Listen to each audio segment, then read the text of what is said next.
Well, hello there. My angels, I guess, wanted me to get started. It's been a while.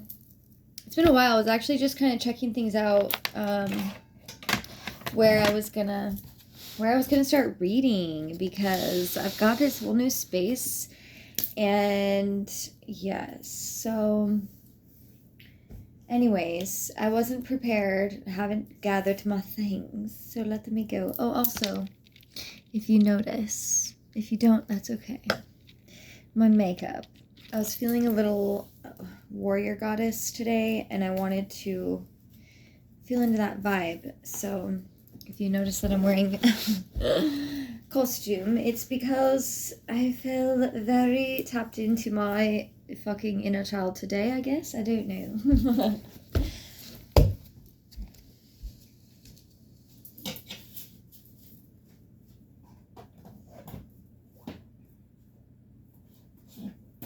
Okay, spirit is definitely in the house. I got some, my lights are flickering. They're flickering. Yes, okay. So, like I said, y'all, I am just doing what I feel called to do, and I actually was listening to something right before I started this, right before it started on me, actually, because I never seem to, like, I don't know. I always find, like, when I'm trying to, like, get started into recording again and, like, doing it more regularly, I find that I have obstacles, and that obstacle is me, y'all. It's me. But that's okay, because we are changing that shit. Also, I have a mirror right here. I wonder if I should... No, it's okay. I'm feeling like this is enough of my space that you guys need to see. Not that it's like, you know, like you shouldn't see it, but yeah. Anyways, that's so crazy. Okay, so let's go ahead. I feeling called to start with my deck that I made a few weeks ago, about a month and a half, maybe a couple months ago now, that I was channeled. So I made these cards. I've actually made 3 decks that day to kind of get some more clarifying, like, stuff, you know. Like, I personally haven't, I've invested any money that I do have or have had to better my skills and some products and things like that. So I really don't have much to buy new decks and things like that. So and some of the answers that I was looking for were kind of different. So I just decided to make my own deck, and so here we are. And this deck is actually double-sided.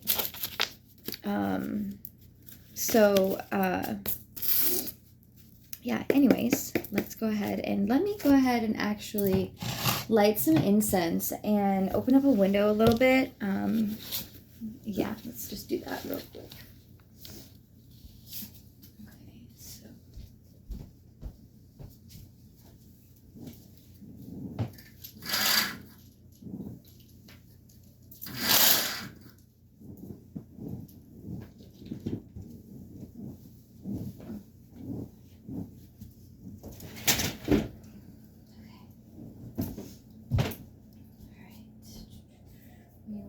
This.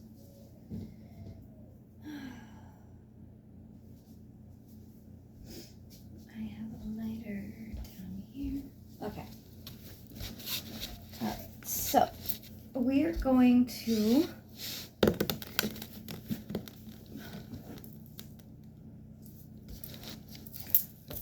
use this mint to get our session going. Hi, welcome. My name is Jackie, and this is Dream Ether 13. Yeah, we just, here on this channel, I say we because I work with higher dimensional aspects of my higher self, with star families, and with Source and Mother Earth, and just everything. So I don't know. I just thought that just came right out of me. Okay, so yeah. So today I'm just gonna go with the flow. I thank you fire, thank you earth, thank you water, thank you air. And by the way, these smell so good. These oh my god, these mint smudges that I made recently. Oh my god. Oh, thank you so much. This is so beautiful. So beautiful. They were like, man, I just get so lucky. They were just like overgrowing in the garden. Like please take me, please, please, please. And I just absolutely love mint. So we're gonna tap into that. And I know that I recently wrote down just a little bit about mint since we're talking about it. And perfect, because I knew I had another deck that I wanted to use. Oh wait, that's not it.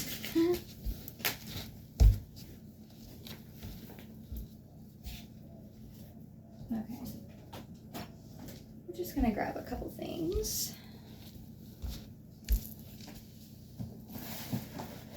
Okay, just a couple things. I grabbed like 3 textbooks and 2 journals and 3 decks of cards, 6 decks of cards. So looks like we're gonna be here for a minute, y'all. Jeez Louise. Okay, well, I love this shit. This is what I signed up for. So here we go. Excuse my bum. I just wanted to get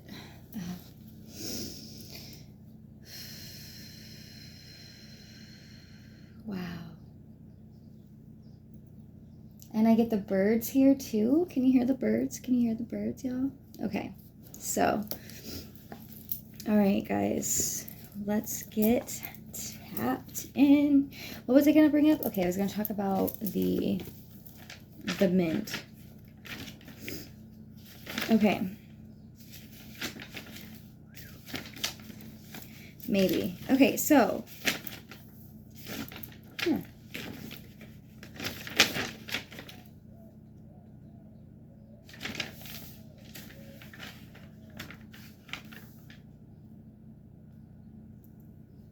Interesting. Okay. Well, wow. I feel like I'm ringing like a ding, like a bell just went off in my ear when I just did that. Oh my god, and we're right at mint. Okay.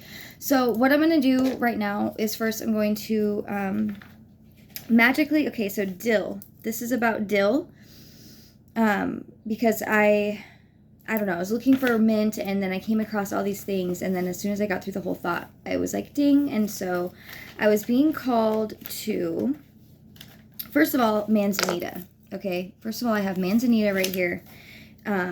Manzanita has, is this manzanita? Manzanita. It's so weird. I keep hearing like a ringing in my ear. It's the weirdest thing. Okay, so it's a deeply metaphysical significance in many cultures and spiritual traditions. So I'm going to light some of this just to kind of give us some sort of this ambience while I read this, because I was not planning on reading this or burning this at all. Okay, and I didn't even think about burning it until just the other day. I've got a lot of manzanita wood that I collected around the winter solstice, and there's always symbolism in everything. So we're gonna burn this. I did gather this around the solstice, so this is significant. Okay. So, Manzanita has deeply metaphysical significance in many cultures and spiritual traditions. It's associated with healing, protection, longevity, and resilience, and is a symbol of the human spirit's connection to the natural world. Wood, branches, and leaves used in spiritual practices and rituals to bring about abundance, harmony, and spiritual growth. Yo, guys. Wow. Transformation, ground you, and rebirth and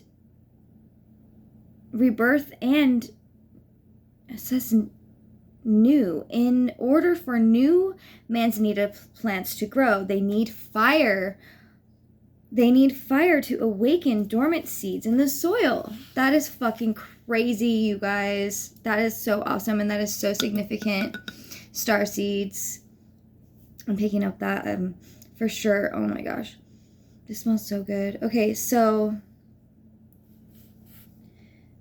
contains arbutin, a compound known for converting to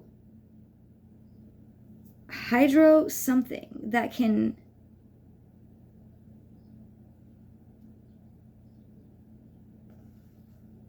wait a minute.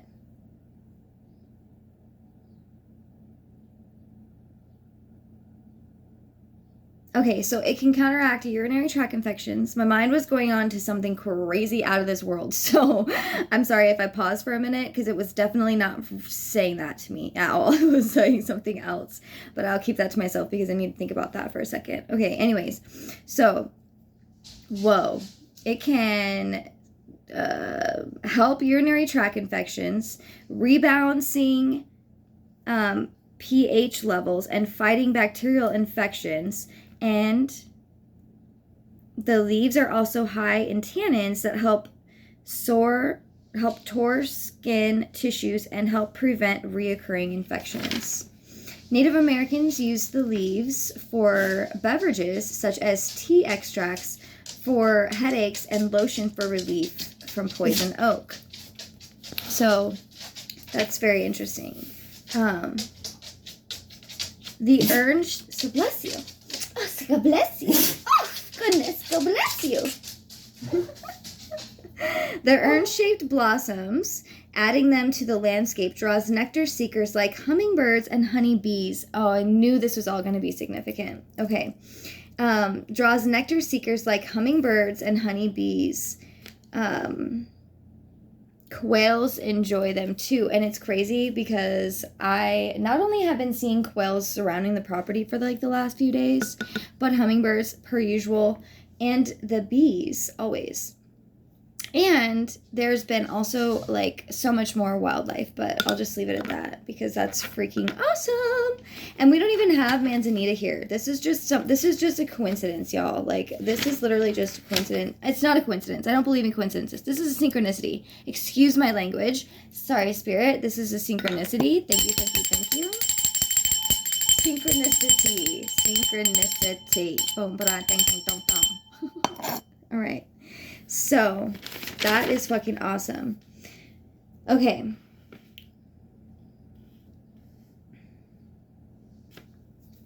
So you can actually make a tea with the berries as well.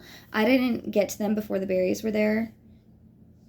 And it's the 8th hardest wood.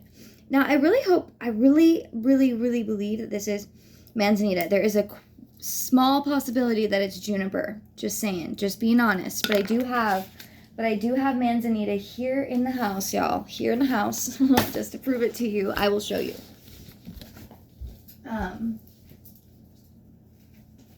Yeah. Okay, so it might be juniper. That might be true. That might be juniper. Yeah. Okay. I don't really know. It could be wrong. It could be and it couldn't be. Okay, so this looks like part of what this... I guess you guys can't really see that far. So this is manzanita. This is manzanita wood, and in fact, this manzanita wood was hit by lightning. And look at these forks right here on it. So when gathering these pieces of wood, I gathered them with the intention of creating either like something magical, like seriously something effing magical. Whether it is a part of a costume for somebody to tap into their like ancient ancestors, or like a wand or whatever it is, or even if it's just first of all, they're always just for me because I make them with my creativity in the beginning, so that's kind of how things get made. But that was my intention because this is what I'm doing is I make things, magical things for people to tap into their magicness. And I know how silly that sounds, but I don't care. Okay? Thank you. Anyways, back to what I was just saying. Should we light an incense or should we just go back to lighting this mint again? Because the mint smells so good. Thank you, fire. Thank you, mint, for your beautiful fragrance. Oh my goodness. Thank you, thank you. Thank you, air, for being here to waft it up. Wind, thank you, thank you. And Mother Earth for growing, and the sun for helping. Just everything. All of it. Okay. And I never really thought that dill and mint would go together until today. But I'm going to light it because this mint, even though it's just the stalk, like I've kept the stars from it and the seeds. Oh my God. It's like one of my favorite plants that I never knew I liked that much. Like for real. And I find that plants and like things, they always come to me like, okay, so, you know, picture yourself being stranded on an island, because that's happened to me before. And like, picture yourself like not having all of the things that you need in your life, right? And so your only choice was to like get tapped into nature and get tapped into the elements and know how to survive and know how to speak to spirit and know how to get through all the trials in your life with nothing but your mind, right? And what you knew about the natural order of the world and the universe. And that is what I did this last summer. So this is why I'm such like a let's go to the forest and tap into spirit kind of girl nowadays, because it fucking works and it's changed my life. Thank you, spirit.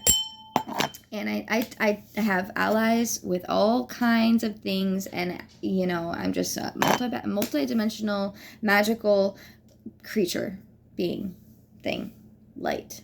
Okay, that's what I am. You can't even fathom it in English language, let alone on Earth, what it means to be what some of us are on this planet.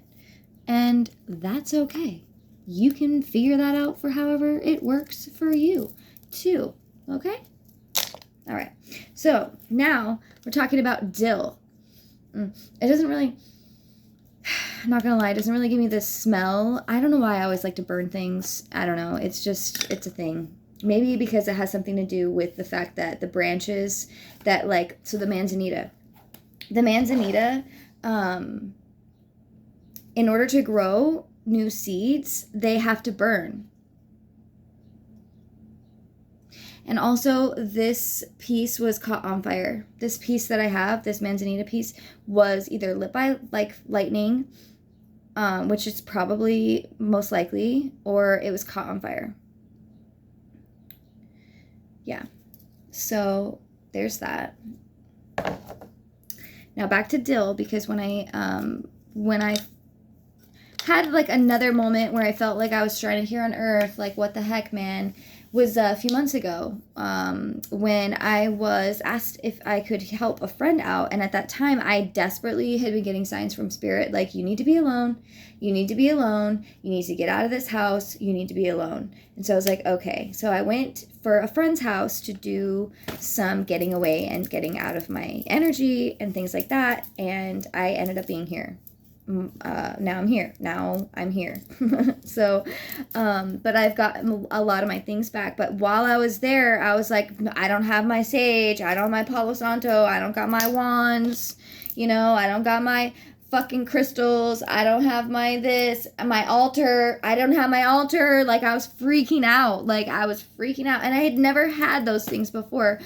But it really helped me tap back into things in a whole new way. And now I have them again. And so I like to just bring light to these things and the fact that I was called to do it. So maybe if you have been experiencing some of the stuff, that's been going on energetically, like most of us light workers have, whether or not you really are actively aware of what you're doing spiritually or not, or what your spirit is doing, then this may be helpful for you. Because I've taken a bath with all of these items. You can burn all these items. You can make teas with all of these items. And I always find it super significant to pay attention to the trees and the plants and the flowers, even in your neighborhood gardens, even in your neighborhood, walking down the street in your neighborhood, by the bus stop, wherever it is. Because I guarantee you're going to find wild sage and you're going to find wild rosemary. And those two right there, you already know, are really good for cleansing energies, using them in your tea, using them in your food, using them in your bath, in your candles, whatever way you want to use them. Even if you're just bringing them home and creating like a little,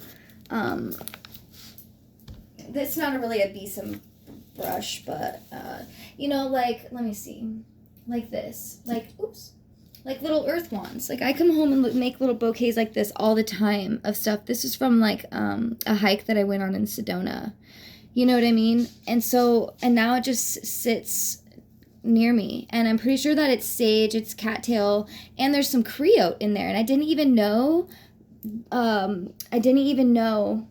that that's what that was when I grabbed this. So stuff like that is very significant in my opinion. And listen to the wind. The wind is going crazy right now. Also, side note, I am surrounded by creote as well. We don't have any sage out here, but also cattail. So looking into any of those symbolically I'm highly suggesting for you, because they're coming out for a reason. And I myself am going to, because I have never done the cattail before. And I do have sage in here. Woof, man, this storm is going crazy. Okay, and wow, so many downloads. Okay, well, let me just let me just bring in one of these downloads at a time, please. Thank you. Okay, so magically powered to aid in romantic love, everyday protection, money, and so much more. Dill may find its way into a few of your money spells or rituals, charms, or prayers. It also has something to do with Gemini, and that's interesting because we did just Gemini. And then it also masculine, fire, and Mercury. Interesting. So I'm not sure why exactly this came out, but it also has significance to your third eye chakra, Dill does. So it can attract romance. So there's a bath you can do. Bathe with this herb, and I've done this before. And with this herb in your bath water or in the shower to make you irresistible. Interesting. Very interesting. I just started using dill recently. So I wonder what that's about. Okay. Now, it also helps with dispelling or warding off like evil eye. So dispel by keeping dill on or around you will keep jealous, harmful, and hatred people away from your location. So I do keep dill in my room now. Like quite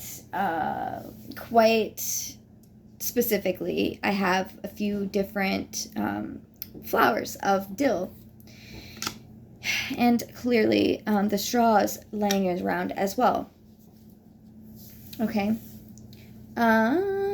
So it keeps jealous, harmful, and hatred people away. So that might be a reason why I was kind of called to burn it as well, because, you know, there is a lot, there's something called, okay, I don't feel like I'm being spiritually monitored right now. I do want to clarify that. But I think it's because of all of these protective energies that I am intentionally incorporating in this message. And so it literally is warding off any of that energy, hatred, and any of that, which is really cool. And I can feel it every time I tap in. See, every time I tap into that energy, I can feel it from your location. It also helps to create emotional balance and good luck. Also, it says that you can dust your wallet or purse with it, and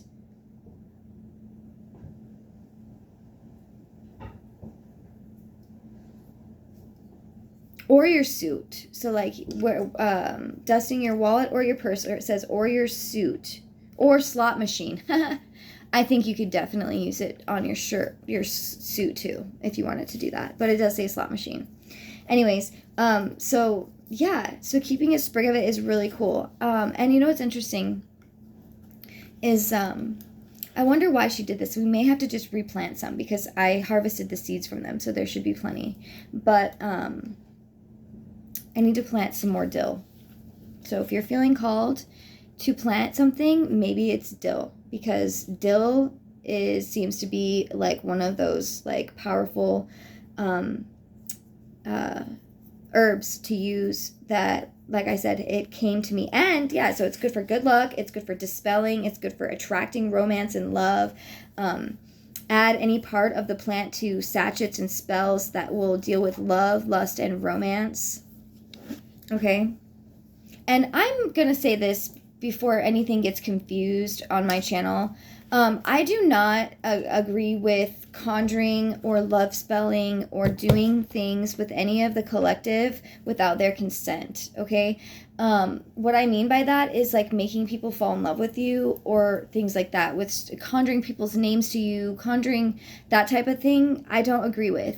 When I say spells and things like that, personally, I'm using them for the, first of all, with the harm to none and the good of all, first of all. And the second thing is I'm manifesting things that would be for my highest timeline. And so you can also benefit by doing that as well. It may not always be exactly what you wanted it to be, but if you're here watching this channel, I can guarantee you that you're already somebody who aligns with the goodness, for the harm to none and the good to all, has pure intentions, and isn't looking to steal that from anyone else or anything like that. When I say or speak of spells or conjuring of energy and things like that, it's for my own highest good and however I am aligned with. So I find that it's going to be very helpful for other people if they really want true love and true happiness and true guidance and true power in their life and true guidance for the betterment of all of humanity. Then I suggest continuing to watch this channel, because anything that is not of the divine plan is not welcome here, and I do not teach people bad karma. Okay, I believe in karma, I believe in good karma, and I believe in sharing messages that are not distorted, and I carry the truth. So I just felt like that was necessary for me to state there, because by any means necessary, I do not agree with people conjuring other people to them for their own good. I don't believe that. So, starting with that. Okay, now, the ancient Greeks hung bunches of dill on their doors to ward off evil spirits and bad luck. And now what I do agree with is if you are somebody here who is feeling attacked by certain things and they maybe grew up Christian, I do believe in Jesus and I do believe in Christ consciousness, and I am a Christed being myself. So when I say Christianity, I am not being disrespectful by any means. I am just going by some doctrine. Some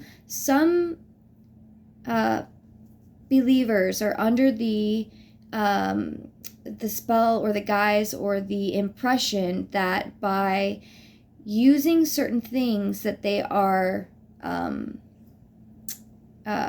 by God's judgment are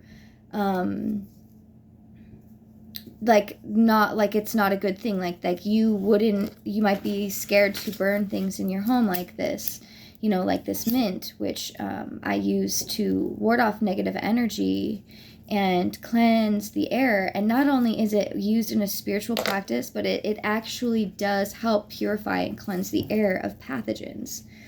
So whether or not you believe in what it's spiritually providing with the intention that you create with it, whether or not you believe in that or not, it is still medicinally cleaning the air and scientifically doing that. So whatever it is that you believe in isn't really the issue. what you would like to understand and connect to right now is that. Okay? That's I don't know, like I said, I just kind of channel the information that comes to me. And there is a lot of people who are stuck in that. They went to church. I grew up Mormon, okay, and I grew up Southern Baptist, okay. We weren't burning sage and fucking, you know what I mean? Even any of that in our house. I mean, shoot, I wasn't even allowed to drink caffeine really in part of the household, but the other half of my household loved sweet tea. Like, make it make sense, you know.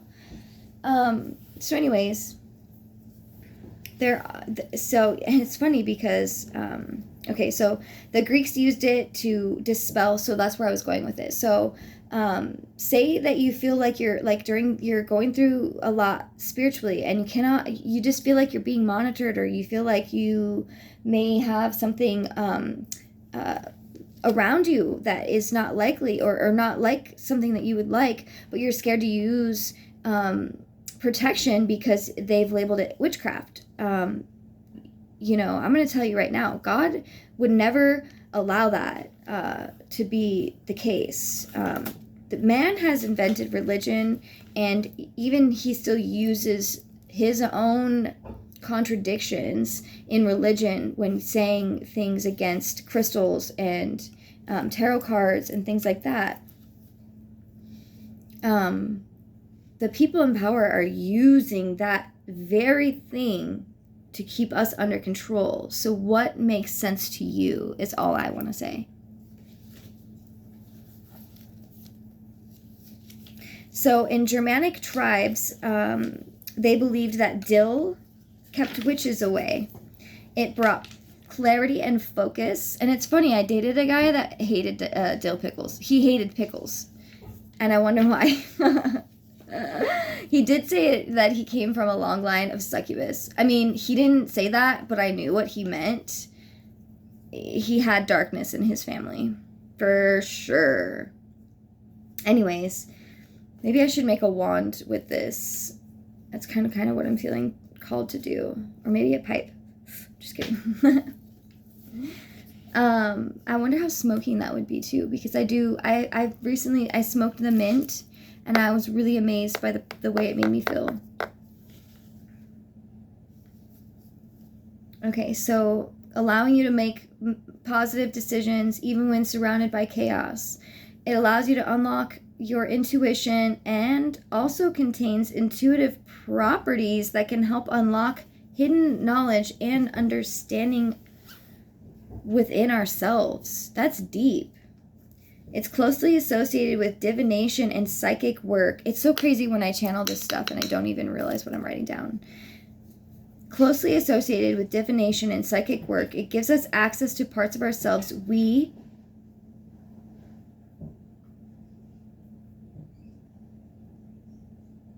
weren't even aware existed. See the world with fresh eyes, allowing us to tap into our own unique experiences. Wow. Insights with ease. Harness and unlock creativity and open your third eye chakra.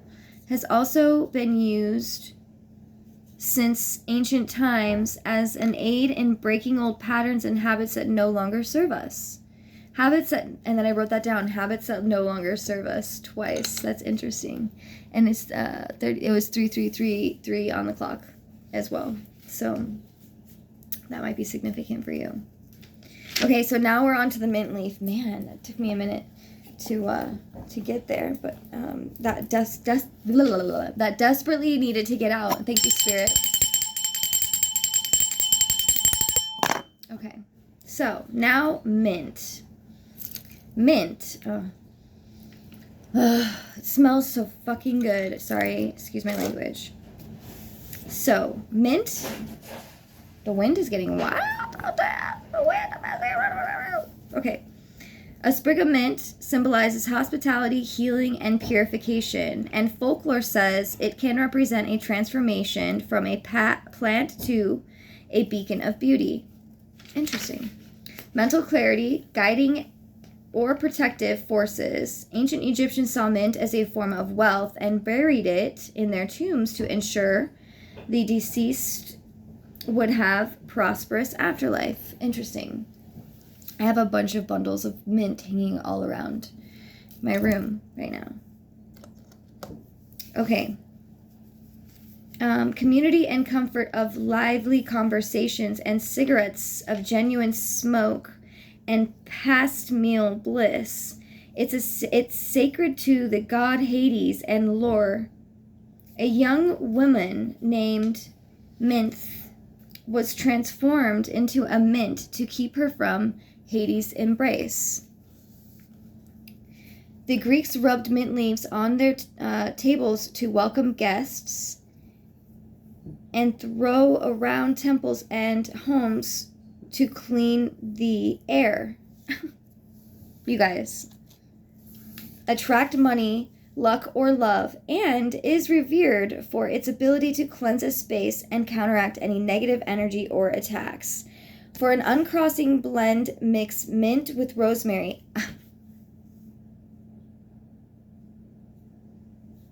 I straight up have rosemary that I just got back, that I've been drying for a few weeks, so thank you for that.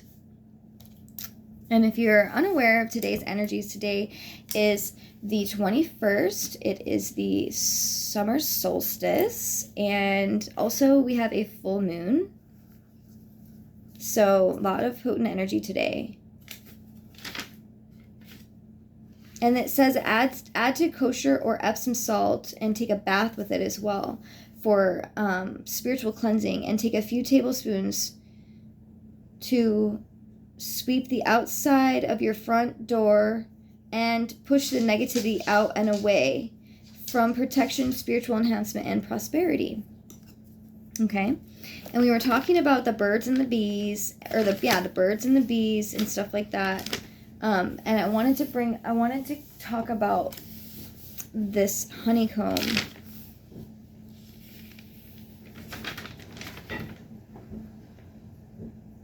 Yeah. Okay.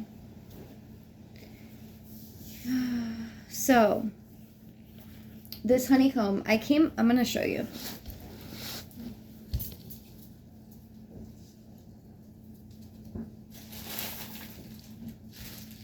So a few weeks ago, I was at a friend's, and I had experienced some pretty wild shit that night. Like, I was tapping into some of my fucking ancient powers, right? And I used them on a friend of mine, and then after like a day or so, it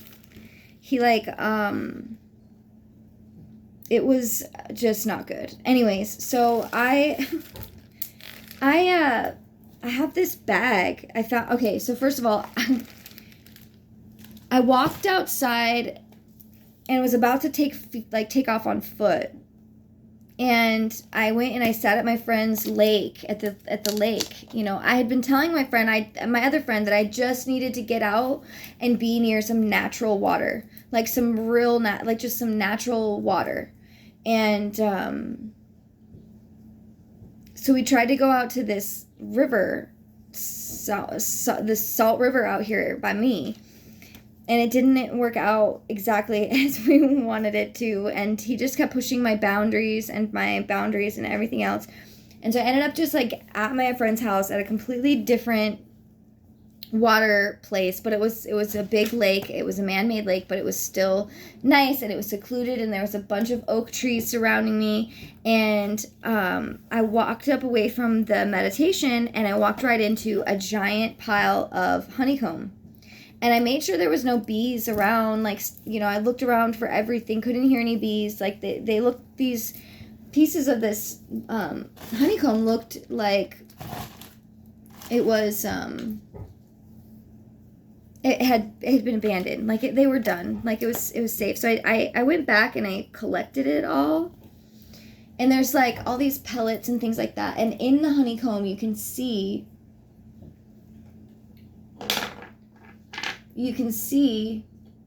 sorry, I had some on my altar. The design in the you know, like the hexagonal shape or whatever. And it's so beautiful. So beautiful. That was a pellet that just fell out. Like these are little pellets that come from the honeycomb. Anyway, so hexagonal shape is a sacred geometric shape of harmony, as 6 was believed to be the number of Aphrodite and Venus. And this is really beautiful. I'm hearing today, first of all, is Venus Day. And also, I was born on the cusp of Aphrodite. So for me personally, this is so beautiful to be able to be the conduit for this information right now, because I wasn't planning on sharing any of this at all. Okay, honeycombs. Okay, so it's also shaped like the honeycomb is also shaped like our cells, like human cells. And it's a perfect shape for strength and efficiency. So, and inside of it, there's a star. And this piece just kind of snapped apart. But inside of the hexagon shape, there is like a star shape.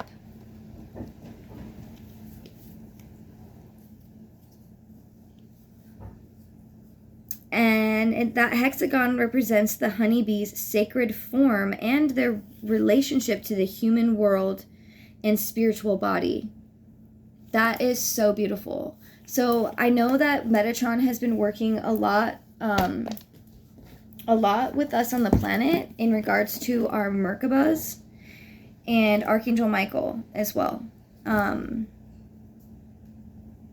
lot. And what's crazy, you guys, is I just open this up to the first page. First of all, I work very closely with angels, and I work very closely with Archangel Michael. So thank you, Archangel Michael, for always protecting and guiding me. Thank you so much. And but I wanted to speak about Metatron and the Merkabah, and that was on the next page. So I just needed to thank my first one and only, Michael. Thank you. And Metatron. So Metatron, there's a lot to say about Metatron. He's got alternative names. 70 to more than 100 are mentioned in various texts, and 93 of his names are in 3 Enoch alone. Okay, so first of all, because also the Merkabah is here on the same freaking page, which I don't believe in coincidences. Okay, so Merkabah in 3 Enoch, and that's the second. Okay, there's a lot of Enoch that I am going to be mentioning here as well. So Enoch, 6 angels, 6 classes of angels who guard the throne of glory. Among them, the cherubim, the galgalim, the haoth, the ophium, and the seraphim. Okay, so those are 6 classes of angels who guard the throne of glory. And the Merkabah is, Merkabah focuses on the ascent to God's throne of glory through knowledge of the secret names of angels and God, breath control, and the rhythmic repetition of hymns, prayers, and invocations. The term Merkabah refers to the chariot that bears the throne of God. And it's wild. Today when I was in the pool, I was seeing a giant chariot in the sky, and I was seeing dragons and phoenixes, and then I got the word sphinx in my brain. Okay, so that might be significant to some of you. The term Merkabah refers to the chariot that bears the throne of God.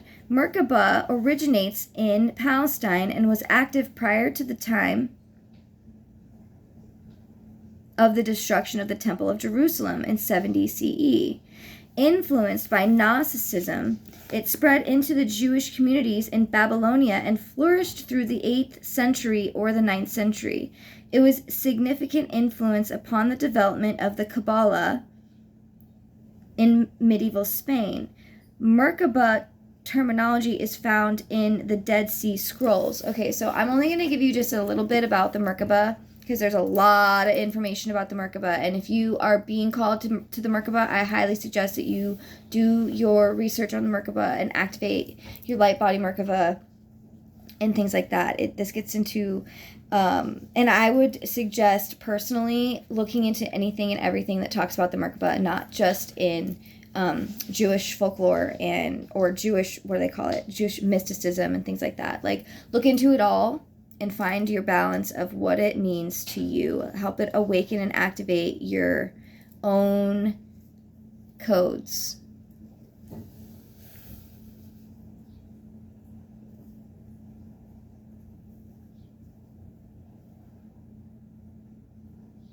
Oh, wow. Okay. All right.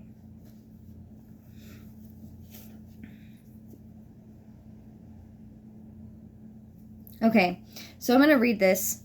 In Merkaba cosmology, God's throne of glory resides in the center of 7 concentric halls or palaces in the 7th or highest heaven. And that's why I was being called to Archangel Michael, because Archangel Michael is like something to do about him reigning like the 7th heaven.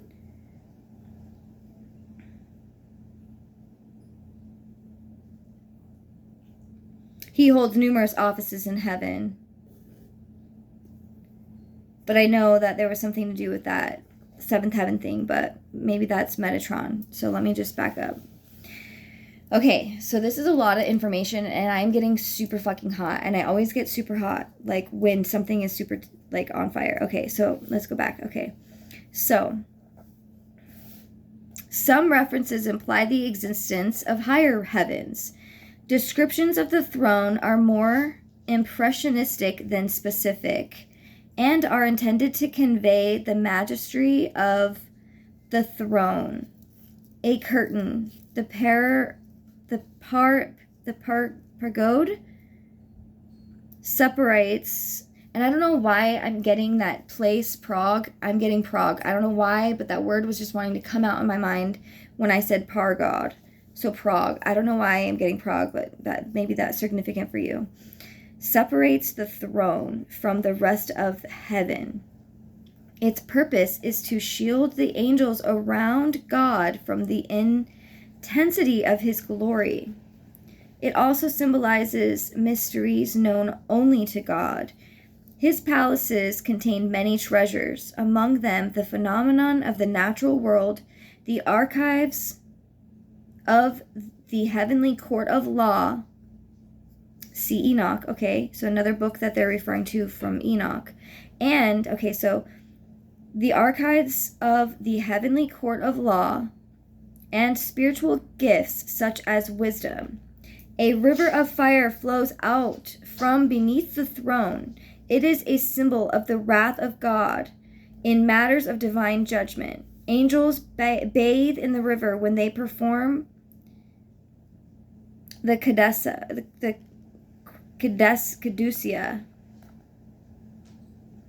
Cadusa. And I'm also hearing Caduceus. I don't know if there's any relation to that. But in parentheses, they have the word sanctus, a devotion that is their most important day. So, below God is a complex organization of, below God is a complex organization of hierarchies of angels. Although angels are central to Merkaba mysticism, the various texts have no uniform angelology. There is general agreement that angels are made of a fiery substance, and the higher ones can appear in human-like form. The numbers of angels are infinite, and different angels are identified as filling certain offices. The function of angels is to worship and serve God. They attempt to obstruct the direct access of humans to the throne. Only the highest angels have access to God near or inside the curtain. Interesting. In 3 Enoch, Metatron holds the privilege of access inside the curtain in the Maseket Hekalot. The 7 angels who were created first sit in front of the curtain. In order to reach the throne, the mystic must alter consciousness by going into a trance.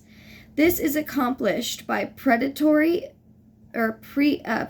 fasting, assuming certain postures such as placing his head between his knees, breath control, and reciting certain prayers or hymns.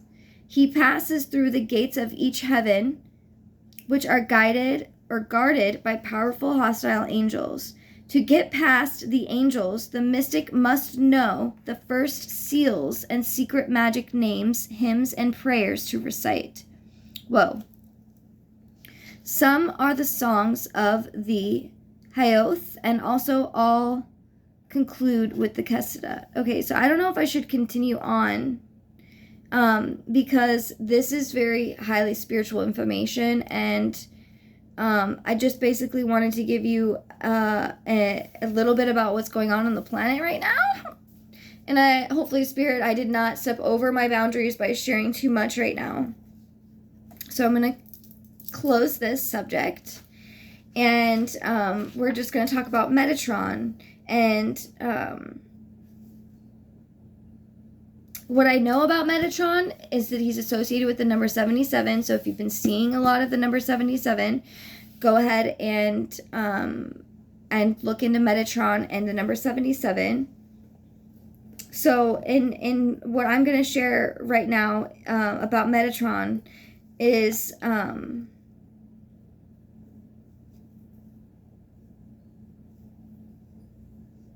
that he stands at the top of the tree of life as the angel of Yahweh.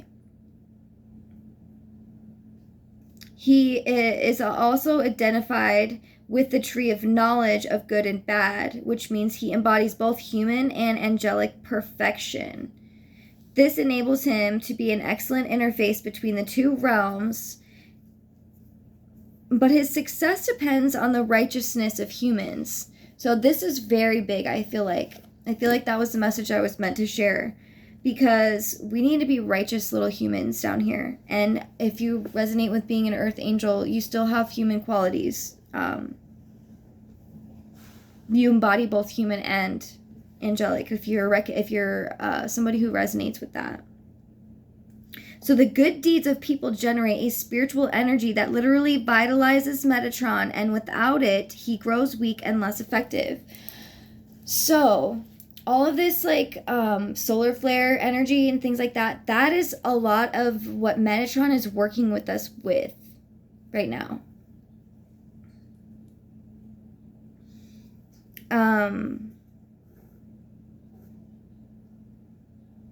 He also works with children who passed early.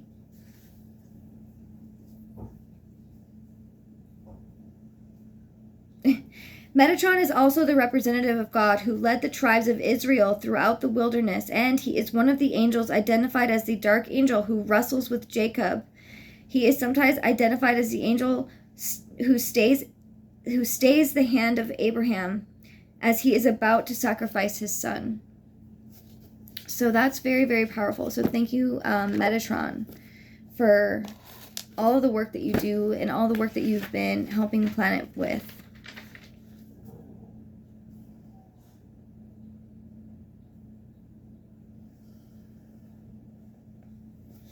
So that's awesome. So that's a lot of information already. I've already been sitting here for an hour just talking about some of the energies that are going on today and right now. So that's really cool. Let's let's go ahead and get some cards. The first card I got was, in every now moment I can hear the call if I'm silent enough inside of me. Okay, so I made these cards a few weeks back doesn't matter. I made them recently, a few months back. I kind of have a hard time sometimes being really literal with my words. So if you hear me like being weird about my words, it's because I know that it wasn't just a few weeks ago, so my mind won't even let me say it out loud. But it's okay. We're getting over it. I think that's like a trauma thing because, one, it's a perfectionism thing, and two, it might be a trauma response from having to have or say the right thing around some people who really care about that stuff. Because when we talk, we usually, like wherever I come from, I know when I say things that it's not about what I'm saying, it's about how I'm saying it and how it feels. And I feel English doesn't really have a lot of feeling in it, so I will say it however backwards, forwards, and upside down I need to say it in order for the feeling to come across. Okay?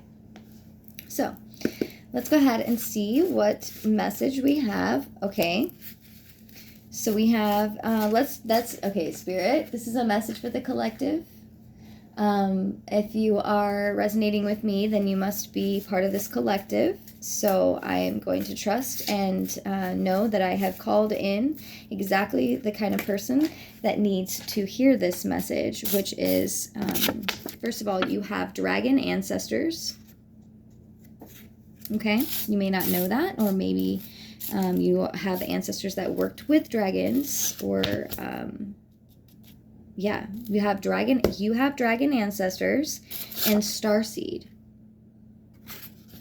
Okay, so let's go ahead and get a few more messages from my deck here to give us some more about who it is that we're talking to. So if you're new here, my name is Jackie, and I'm very obedient to Spirit, and I just got a few more cards than what I would have liked normally, but I know that that's how Spirit speaks with me, and I was very specific about this starseed that has dragon ancestors. So we have a message here. And it is, I have anchored in my higher self. So somebody who has anchored in their higher self and does work with their higher self. I've got the numbers 1, 2, 3, and 4, which represent new beginnings. Okay. And I asked for this.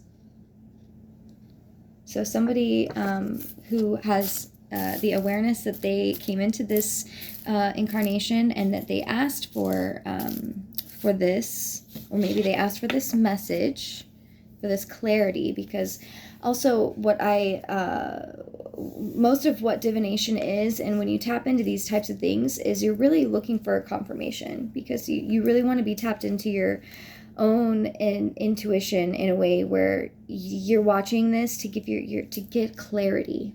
Okay, this is confirmation.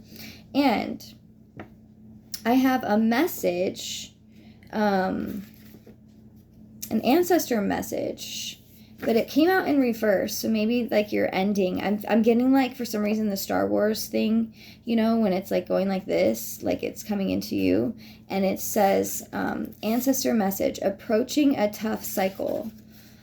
So maybe that means that you're approaching a tough cycle, or you just came out of a tough cycle. Okay.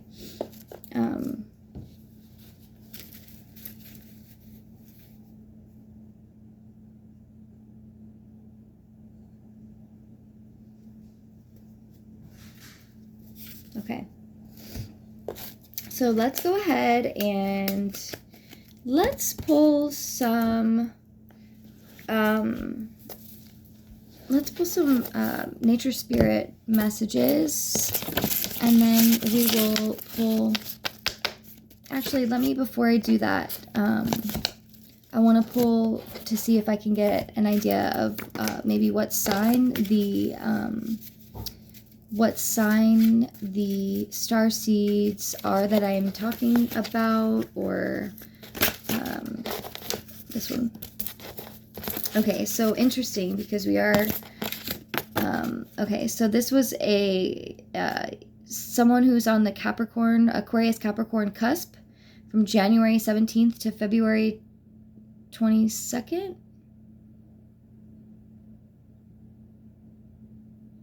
or no, the cusp is between 17th of January to the 22nd of January.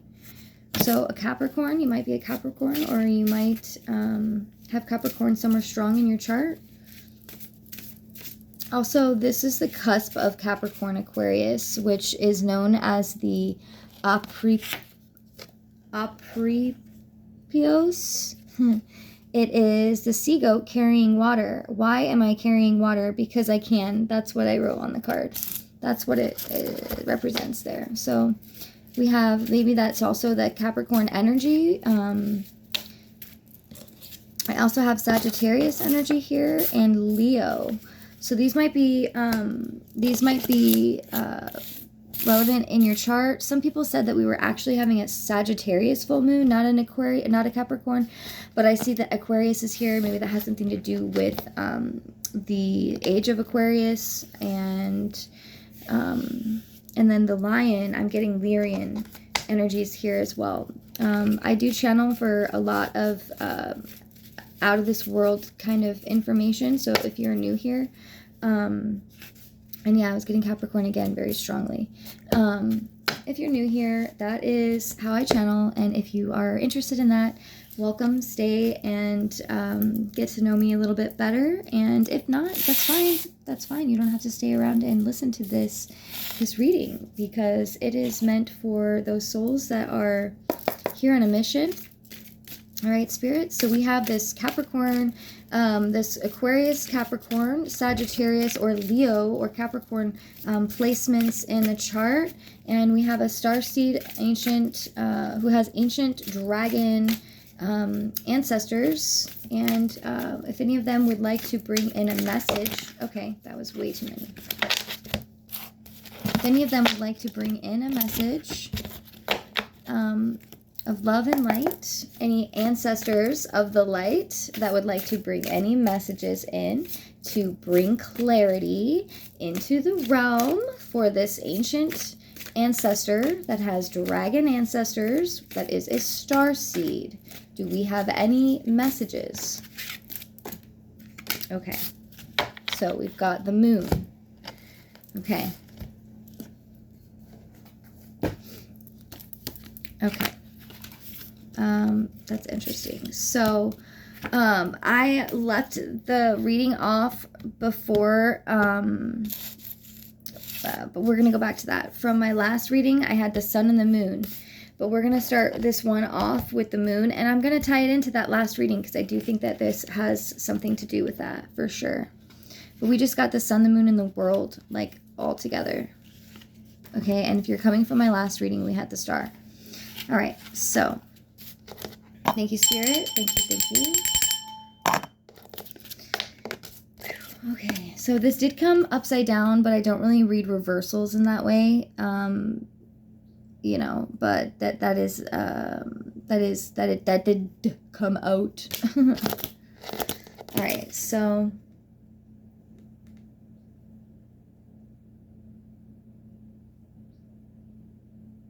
I see a lot going on this card. Okay, so you guys know I'm not in my normal spot, which is fine, because I don't want to have a normal spot. My normal spot is just right here. So, the moon moves the ocean tides as our planet pulses under its cyclical influence. And we have a full moon tonight. I'm sure you guys know, because I've said it 100 times. But we have this full moon tonight. Our glowing moon appears and disappears in the night sky with the cycles of the seasons. And we are at the summer solstice. Seasons. Okay. The moon is connected to the cyclical, instinctual powers of birth and rebirth. And we had that manzanita earlier, which represented birth and rebirth. And wow. It is a reciprocal of evolutionary knowledge. From the planet's earliest days, the moon has been watching and keeping time. Under its watchful light, life forms. have come and gone. Nature moves with the phases of the moon and will continue to do so for ages to come. The moon oversees the invisible currents of emotion that influence our lives. As a messenger of the night, it reflects inner qualities of changeability and moodiness. Its intensity may be disorienting. Rather than be unbalanced by the moon, however, let us recognize instead how it mirrors our inner qualities. Like the moon, we are made of the same substances as the stars in the universe. Intelligence of a higher order vibrates within our atoms and animates us. I almost heard and initiates us, but animates us. The moon lights our path in the night and speaks to us through our dreams. It magnifies our emergence from unconscious thought and action. Observing the cyclical nature of the moon teaches us to understand more fully the shifting energies in our heart and minds. And this is a pink moth. The pink spotted, and it's a strawberry moon, y'all. That is freaking cool. Okay, so let's get into this real quick here. The pink spotted hawk moth and the hawk, oh my god, is native to Central and South America, but it is now commonly seen throughout North America. In recent years, I think I even saw this yesterday morning, or yesterday at some point. In recent years, it has also been noted in Europe and Africa. Like most moths, it is active in the night. In the darkness, the hawk moth navigates by the light of the moon and by the Earth's magnetic field. The hawk moth, with its long proboscis, is one of the few insects that can pollinate the tubular structure of the moonflower. I was like, wait a minute. Okay, that makes sense. Okay, so moths move in the shadows, seeking the light, and are symbolic of transformation. And it's on page number 44. 44, Ascended Masters. I don't know why I always get Ascended Masters when I get doubles, like 22, 11, 33, something to do with that. Ascended Masters and 44. They are highly attuned to the currents of energy surrounding them. The moth represents cycles and stages of unfolding consciousness. Ooh, I just got a download about like Ascended Masters and what it means for different numbers. Oh, wow. The stages of the developing soul are represented by the egg and the caterpillar, the chrysalis, and a fully awakened adult. Every cell of the moth is transformed as it undergoes metamorphosis. Every cell of the moth is transformed. Okay, so we've already been talking about cells. We've already been talking about the structure of cells. We've already been talking about Metatron. We've already been talking about,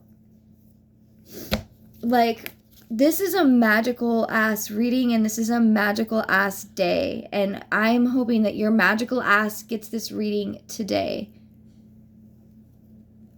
All right, so this is an urgent message. An urgent message must be addressed. Ding, ding, ding. Hello, hello. Urgent message. Oh, Snapdragon, y'all. Dude, okay. All right. The moonflower. The moonflower, also known as the moon vine. It's kind of it kind of reminds me of some of the flowers in the garden, but I know we don't have any, unfortunately.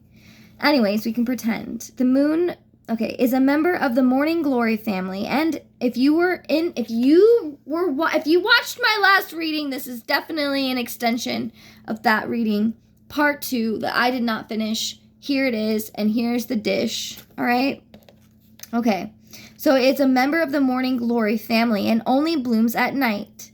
In the depths of the night, the buds spiral open into spectacular white blossoms that turn to face the moon. So these little stars, these little flowers down here, they turn and face up towards the moon. Whoa. Okay. Moonflowers possess a heavenly fragrance that draws night-feeding moths. Because of its sweet scent, the moonflower is symbolic of intoxication and disorientation.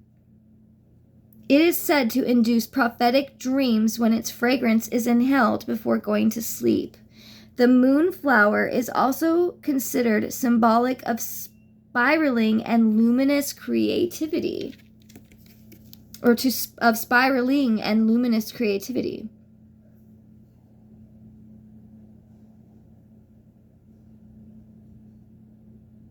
I wonder what they mean about spiraling, because the last few seasons that I've been going through some things, I have not been doing some normal things that people would normally do in the terms of spiraling, but maybe we can turn it into spinning instead of spiraling. Anyways, so now we're talking about the obelisks in the corners. The obelisks are here. And I kind of was getting High Priestess from that card too. Like, I'm pretty sure she's got the, you know, the pillars on, they're black and white on both. Anyways, back to this. Okay, obelisks are narrow, four-sided pillars. So they're almost like the base of the pyramid. It's like a big obelisk, kind of. So four-sided pillars that taper to a pyramid at the top. See, I did just say that. They date back to early Egyptians who created these stone monuments, 111 on the clock, to honor their solar god. The shape was meant to symbolize a petrified ray of the sun. Oh shit, okay, that makes sense. It functioned to pierce. Okay, so I wanted to get something because I noticed that I didn't wear them, and these are something that are like highly spiritual for me to wear. I like wearing them.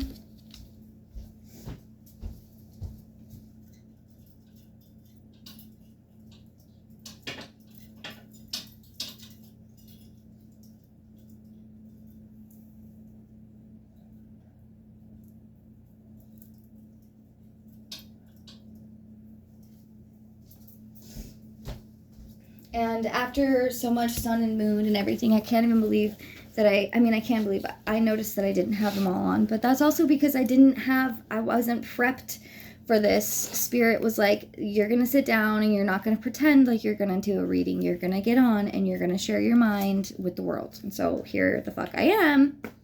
Here I am. Because normally I would just be doing this all by myself. But here the fuck I am. We're already in an hour and 11 minutes in. All right.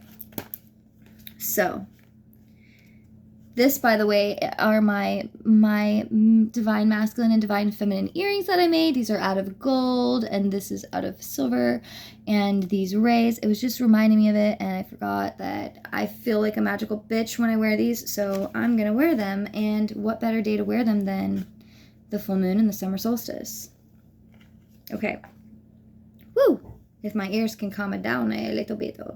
Okay, so the shape was meant to symbolize a petrified ray of the sun. It functioned to pierce the clouds and disperse negative energies.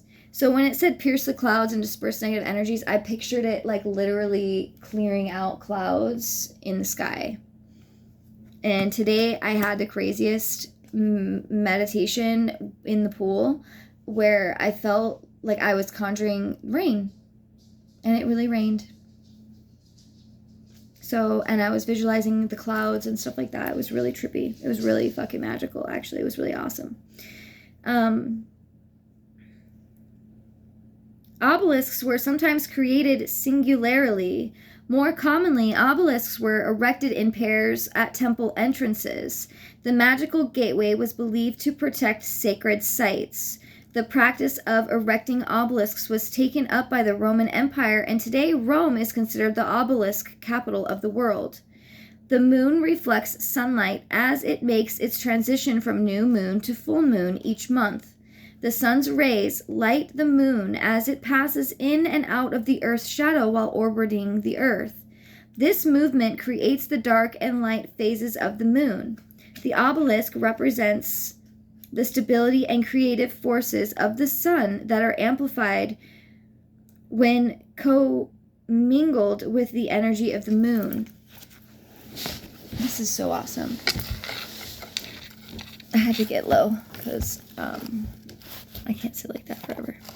Okay, so now we have the sun, which I'm going to go right into because that's what I'm doing. So the sun. Okay, we pulled this from the last card reading, and I am not going to sit here and tell anybody how they should read, so do not tell me how I should read, okay?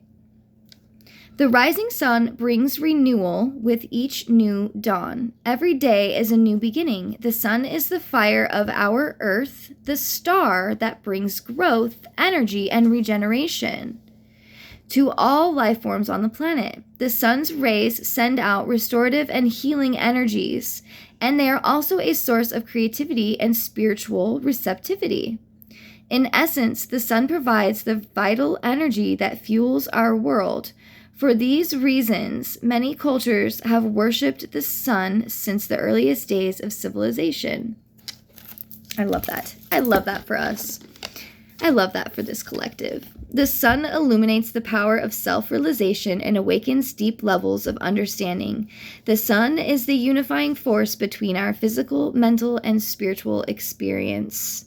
The sun represents divine power and is a vital and positive symbol of success on our spiritual journey. It also announces the awakening of inner revelation, thereby enriching our personal experience on all levels. Y'all. That is awesome. And then we have the golden eagle. And I could swear to you guys that I've had the golden eagle. Like, I've had an eagle out here.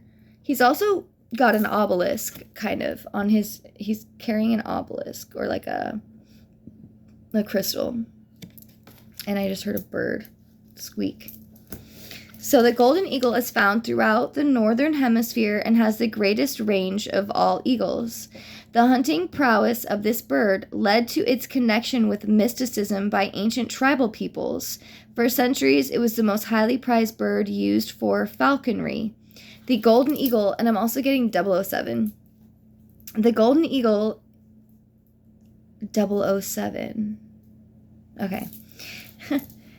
It has the ability to see beyond the horizon and is considered the bringer of visions.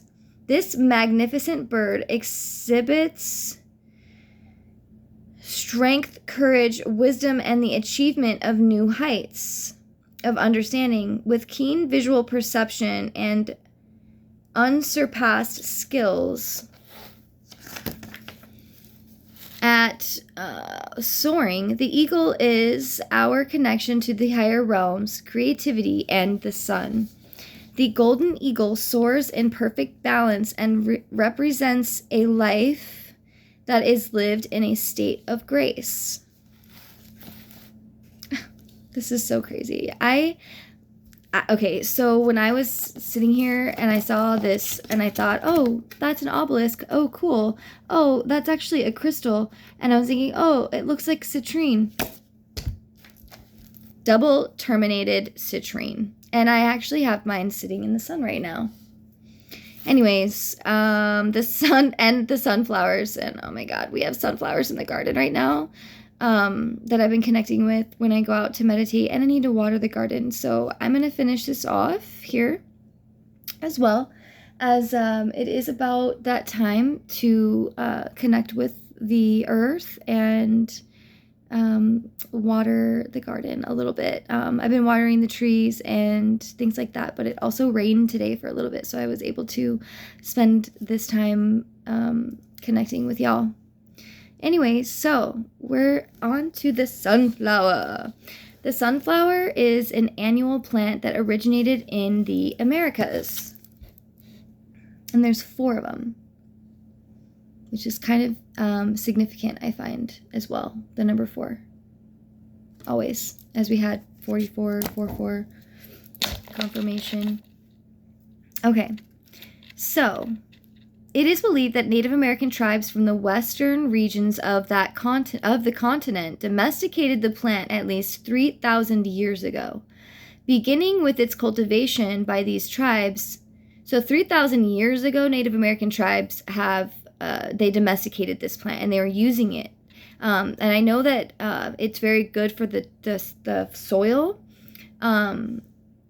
Sunflowers. Okay. Sunflower was introduced to Europe in the 16th century, where it quickly became important as a food crop and an ornamental plant. Personally, I love sunflower seeds, and I know I've got some information about sunflowers somewhere that talks further into detail about that. But if you're interested in looking it up yourself, I would. I always find it very interesting when certain plants call to me and I look into them. At first, I start with the spiritual meaning behind the plant that I'm working with, and I find its nutritional, metaphysical, medicinal, and psychoactive properties of it, and magical, whatever you want to call. Okay, so during the day, the sunflower turns to face the sun. In this way, it draws the solar life force to itself. The name comes from the Greek god sun Helios, which I believe is also related to Horus, which is the ancient sun god as well. The connection has led the sunflower to symbolize seeking out the light and aligning ourselves with our highest spiritual ideals. The sunflower has also represents faith, longevity, loyalty, and good fortune. This yellow color is symbolic of spiritual evolution and expansion of the mind. Okay, so now we're going to get to the talk about this citrine. They call it a double terminated citrine. I need to get some double terminated crystals. I don't have any of those. I was about to say. Anyways. So if anyone would like to donate to me so I can work with some of these crystals, I would be so happy and pleased. You can find that information on the description here. Okay, so citrine is a type of quartz most commonly found in Brazil. Deposits have also been found in France, the Ural Mountains of Russia, and Madagascar. Natural citrine crystals range in color from pale yellow to orange. Citrine is also the manifestation crystal. It is believed to possess a releasing and expanding energy that helps to remove obstacles, thereby clearing the way for healing to take place. Citrine is said to enhance energy to the solar plexus, promoting healing of the liver, kidneys, and digestive tract. And it's crazy because I was being called to, I think, fast this weekend, and I really don't like fasting unless I'm on something that helps me not think about food. And I don't feel called to be doing that. So I am trying to fast as much as I can. If that even just means eating yellow foods, then I will stick with that to connect more with my solar plexus. Anyways, so it is a crystal of cheerfulness and optimism with abundant healing qualities. So a double terminated crystal collects and emanates energies from either end, being perfectly terminated on both ends. It knows no limits or boundaries. The double terminated crystal expresses the balance of spirit and matter, allows the flow of creativity, and creates a sense of perfect unity. double terminated citrine is a tool for transformation and is believed to open the doorway to enlightenment.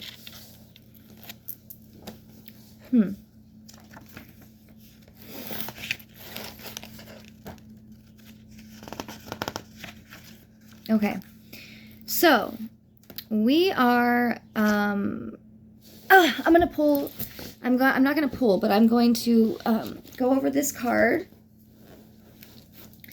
the world card here, and then we will pull some angel numbers, and I'm going to do a few more readings tonight, so, but I need to kind of collect my energy again, and it takes me a few hours to post these videos, you guys.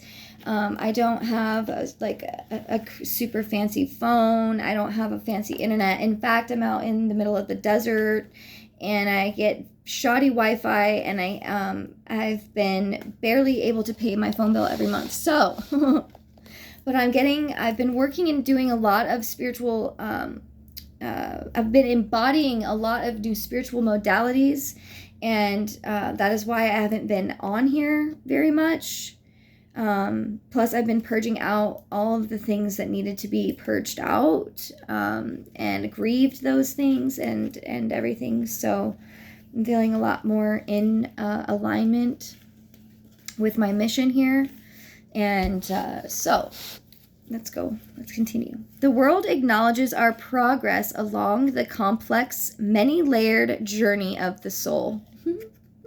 Thank you so much, Spirit. I needed to hear this message. For just as much as I share with y'all, I get the messages too. And I think that's really what's been blocking me, is that I can't get the messages to come in if I'm not getting them. If I'm not giving them, then how am I giving them and getting them, right? Okay. Whew. It does not depict competition, because the journey of the soul is never really complete. Rather, the world displays the dance of life, and it appears at the successful achievement of balance amid the eternal movement of the dance. Through dedication and persistence, we have gained a new outlook. We have achieved the realization that our connection to the spirit within is our truest treasure. The world encompasses all that exists in the visible realm and in the invisible realms. It is the garment of Maya, the veil that clouds our perception. The veil spins eternally, weaving its illusions and limitations around us. We remain poised and focused in the center because we have achieved the awareness that life exists as a manifestation of the one consciousness. Consciousness reveals worlds beyond the veil and beyond our imaginations. Through our expanded perception, we have discovered an inner joy and peace in the world, the gift beyond measure. We are rooted in the awareness that this perception is now integrated within us and cannot be taken from us. I love this. Thank you so much, Spirit. Next, we have the world tree. Many mythologies, the religions of the world, embrace a sacred world tree. And we were just talking about the tree of life in Metatron.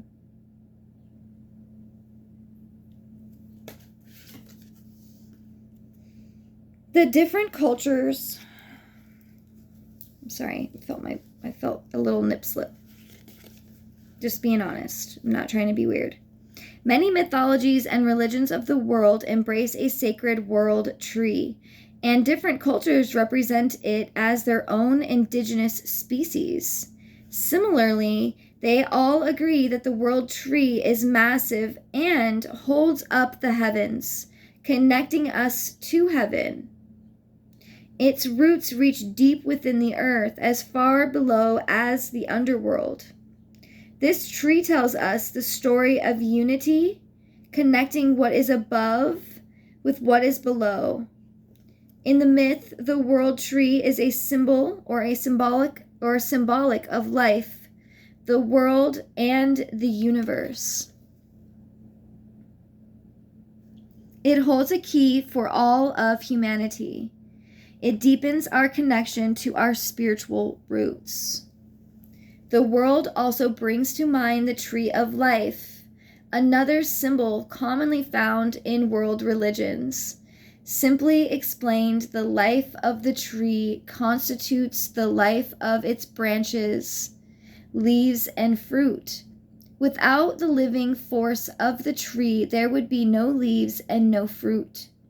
Without the living force of the tree, there would be no leaves and no fruit. We too are sustained by an inner life-giving essence, as is the tree that we observe in nature.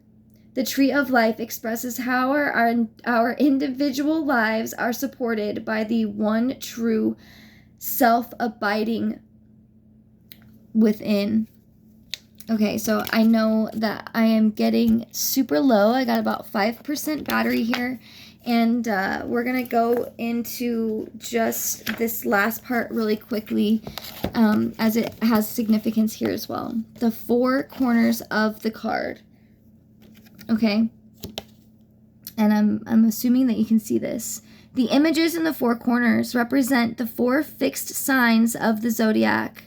These are elements of the universe that are precise and constant. The images also represent the 4 elements and form a square around the circle. So I'm getting circling the square. I'm getting a lot of Da Vinci. And if you don't know, look into it. The symbolism contained in each of the 4 corners is listed below. The alchemy, hang on. Oh my God, see, I also just said that, the circling the square. In alchemy, a circle within a square is symbolic of inner work that has been completed successfully. Okay? The symbolism contained in each of the 4 corners is listed below. So we have the tiger lily. The tiger lily is a plant of high summer and symbolic of Leo. It symbolizes wealth and prosperity. The blue-spotted salamander is also related to Leo and the fire element. And the salamander is also related to Leo and and the salamander is connected to shifting realities and the unseen mysteries of the earth. Then we have the laurel. The laurel is an earthly plant that represents Taurus. It symbolizes success, victory, glory, and great merit. The longhorn beetle is a peaceful insect that lives in harmony with the earth, and it symbolizes transformation and awakening to a new level of spiritual understanding. This is big, you guys. And then we have the paper birch, is associated with the air element and Aquarius. It is a tree representing purity and new beginnings. It is linked to the light of the stars, sun, and moon. The beautiful mountain bluebird represents the achievement of a new level of being. It is a bird filled with joy and contentment. The beautiful mountain bluebird represents the achievement of a new level of being. It is a bird filled with joy and contentment. This gentle bird of great inner strength is also associated with Aquarius. Both the water lily, the butterfly koi, are related to the water element and Scorpio. The water lily represents a pure heart and always symbolizes transformation. The butterfly koi are highly prized ornamental fish that symbolize unity and fidelity, as well as the attraction of higher energies, strength of purpose, and spiritual achievement. Do you guys know that there was just 3 major arcanas, and if you watch the whole reading, 4 major arcanas. Okay. Let's see how much time I have. 1:33 on the clock. Okay, I have 2% battery, so I'm just going to pull 1 angel card, and it was right here, and it's angel number 56, which also adds up to 11. Ask the angels for what you want, and we will help you achieve it. All right. Thank you so much for being here today, and I look forward to seeing you in the next video. Have a good day, guys. Happy solstice and happy full moon.